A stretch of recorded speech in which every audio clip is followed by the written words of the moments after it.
وزیراعظم پاکستان شہباز شریف نے فرانس میں نئے عالمی مالیاتی معاہدے سے متعلق سربراہی اجلاس کے موقع پر عالمی رہنماؤں سے ملاقاتیں کی۔ وزیراعظم نے دو طرفہ امور سمیت مستقبل میں تعمیر و ترقی کے لیے تعاون پر تبادلہ خیال کیا۔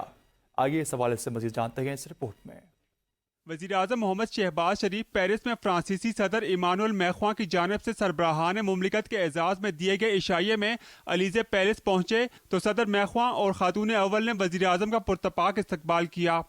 وزیراعظم شہباز شریف نے پیرس میں چین کے وزیراعظم لی کی چانگ سے ملاقات کی، جس میں دو طرفہ تعلقات اور معاشی تعاون پر گفتگو ہوئی۔ پیرس میں ہونے والی ملاقات کے دوران وزیراعظم نے چینی ہم منصب کو جلد پاکستان کا دورہ کرنے کی دعوت دی، جو انہوں نے قبول کر لی۔ چینی وزیراعظم لی کی چانگ نے کہا کہ چین پاکستان کے کلیدی مفادات کے تحفظ اور معاشی ترقی کے لیے کوششیں جاری رکھے گا۔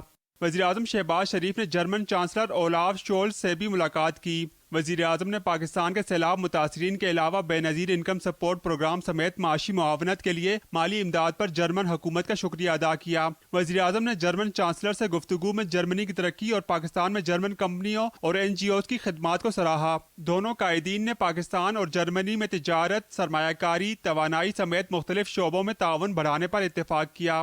وزیراعظم شہباز شریف نے یورپی کمیشن کی سربراہ ارسیلا وون ڈر لائن سے بھی ملاقات کی۔ دونوں رہنماؤں میں ملاقات نئے عالمی مالیاتی معاہدے سے متعلق سربراہی اجلاس کے موقع پر ہوئی۔ وزیراعظم نے پاکستان اور یورپی یونین کے درمیان اعلیٰ سطح کے روابط کا خیر مقدم کرتے ہوئے یورپی کمیشن کی سربراہ کو پاکستان کا دورہ کرنے کی دعوت دی۔ یورپی کمیشن کی صدر نے GSP+ سمیت یورپی یونین اور پاکستان کے درمیان جاری تعاون کی سطح کو سراہا۔